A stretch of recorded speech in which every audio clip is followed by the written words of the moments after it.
Ces premières institutions supranationales, c'est l'Europe qui commence à s'unir. Les règles. He stands now in the floodlight and he's giving the victory sign for all his might from the flood itself. This is your victory. 1949. Europe recovers from World War II. Many eminent scientists have left for the United States. European research is no longer world-class. To reconstruct European science, the visionary French physicist and Nobel Prize winner Louis de Broglie proposes the creation of a European laboratory that would be both a center of excellence in physics and a motor for peace. His idea is taken up by American Nobel Prize winner Isidore Rabi, who together with Pierre Auger and Eduardo Amaldi convince UNESCO to adopt this process. 18 months later, 12 European nations formally agreed to create the Conseil européen pour la recherche nucléaire. The acronym CERN is born. Important decisions are taken in the first sessions of the new council. Geneva is chosen as the seat because of its central location in Europe and its international tradition. Two accelerators are put forward, the synchrocyclotron and a much larger machine, the proton synchrotron. A new convention defines CERN's goals, stating that its research will have no concern with military requirements and that all its results should be made public. The CERN Convention is signed by 12 nations. Among the signatories are eminent physicists such as Niels Bohr and Werner Heisenberg. CERN comes into existence. 1954. On a site in Mérin, a small village near Geneva, work for the new laboratory begins. Within a year, the farmland is transformed into a large complex of workshops, offices and buildings to house the new accelerators. The 5-meter thick walls of the synchrocyclotron building soon emerge, while the different parts of the new accelerators are manufactured in several European countries. The synchrocyclotron's magnet coils require particular care to pass through some of the Swiss villages on their way to Mérin. As components arrive, they are assembled with great precision.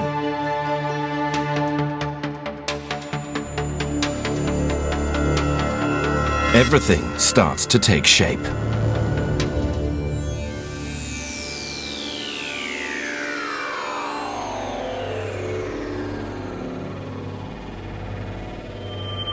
The synchrocyclotron emerges, piece by piece.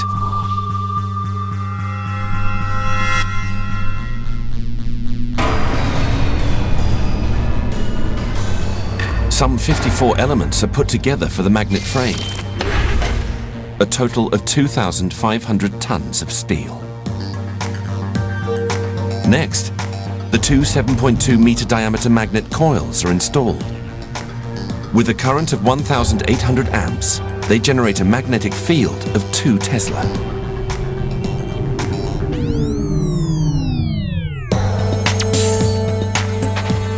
The rectangular vacuum chamber is fixed inside the magnet.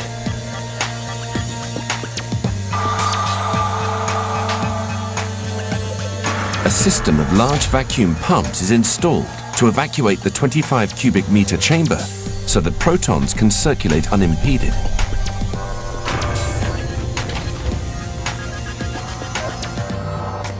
This is followed by the installation of 2 D-shaped electrodes inside the vacuum chamber.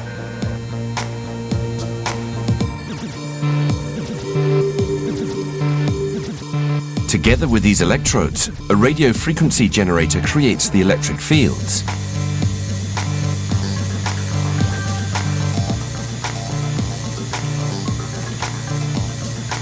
That accelerate protons from a source inserted in the center of the vacuum chamber.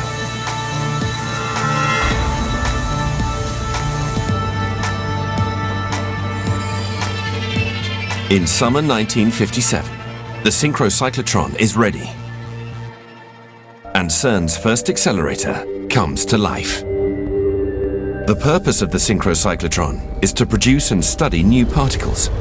Before accelerators were available, such particles could only be observed in cosmic ray experiments. The new machine accelerates protons to 80% the speed of light, producing millions of new particles when those protons collide with the target, giving scientists the opportunity to make systematic measurements. Operation of the SC requires a sequence of actions. Massive pumps extract the air from the vacuum chamber so that protons do not collide with gas molecules during their acceleration. In the proton source, hydrogen gas is ionized and a cloud of protons is injected into the middle of the synchrocyclotron. The accelerator makes use of magnetic and electric fields. The magnetic field is produced by a current of 1,800 amps flowing through the coils of the huge magnet. Two D-shaped electrodes with opposite polarity are fixed inside the vacuum chamber in the middle of the magnet. Protons have a positive charge and are drawn towards the negative electrode as they traverse the gap between the electrodes. The magnetic field forces them to follow a circular trajectory, and they return to the gap after one half turn. Meanwhile, the radio frequency generator reverses the polarity between the two electrodes. The protons are now attracted to the opposite electrode and gain more energy. This process is repeated over and over again. Every time the protons make a half turn, they are whipped around faster and the radius of their path increases. After more than 100,000 turns, they have reached an energy of 600 million electron volts and move at 80% of the speed of light. They are now close to hitting the target, and the first experiment can begin. In 1957, young scientists from all over Europe arrive. Among them are Maria and Giuseppe Fidecaro. Giuseppe wants to study a short-lived particle called the pion. In 1957, there was a mystery surrounding the pion. Theory predicted that a direct decay into an electron and a neutrino should happen, but this had never been observed. Phenomenology on this cose. Only later on in 1957, when with the theory, the V minus A theory, the problem really had some kind of solid theoretical basis. So at the moment, the absence of the pi decay was very critical. It was essentially a block for the physics to go through. I mean, it was really felt like that, like a block. And was at that time, in January 1958, that I thought that was the right moment to do this type of experiment. Giuseppe and his team set up a clever experiment. The pions are stopped in an apparatus designed to study their subsequent decay. In 1958, only a few hours after they start the experiment, the first pictures show clear evidence for this rare decay. You can imagine, I think I was really excited, surprised. I cannot describe it. I mean, it was something exceptional because I was seeing something for the first time that nobody else had seen it before. This first important discovery spread CERN's name around the world. Over the following years, scientists at the SC continued to make many important measurements on particles, atoms, and nuclei. 1967. A new idea takes shape called ISOLD, an isotope separation device. Protons from the synchrocyclotron collide with target nuclei that are split into short-lived fragments, which are then rapidly scrutinized in experiments. The study of such short-lived nuclei with too many or too few neutrons helps to understand how heavy elements are produced in exploding stars. The synchrocyclotron accelerates its last beams in December 1990.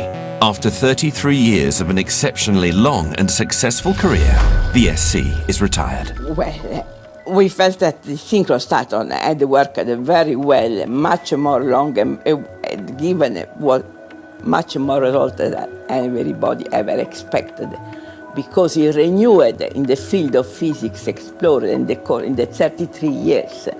He explored many different fields and had been very useful.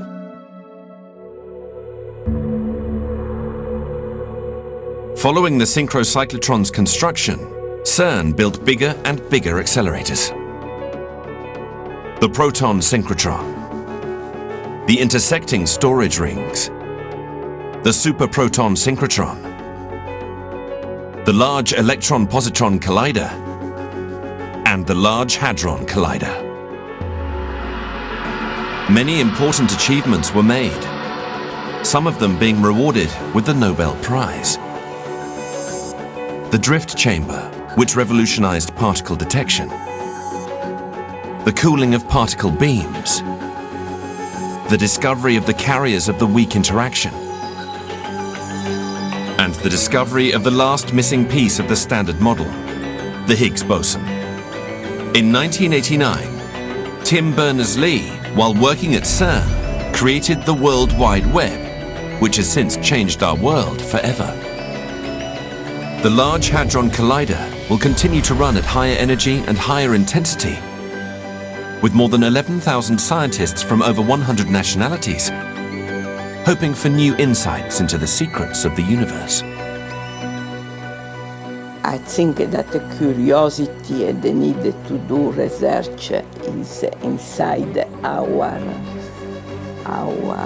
is a part of our humanity. So there will be always a CERN. So there will be certainly a future.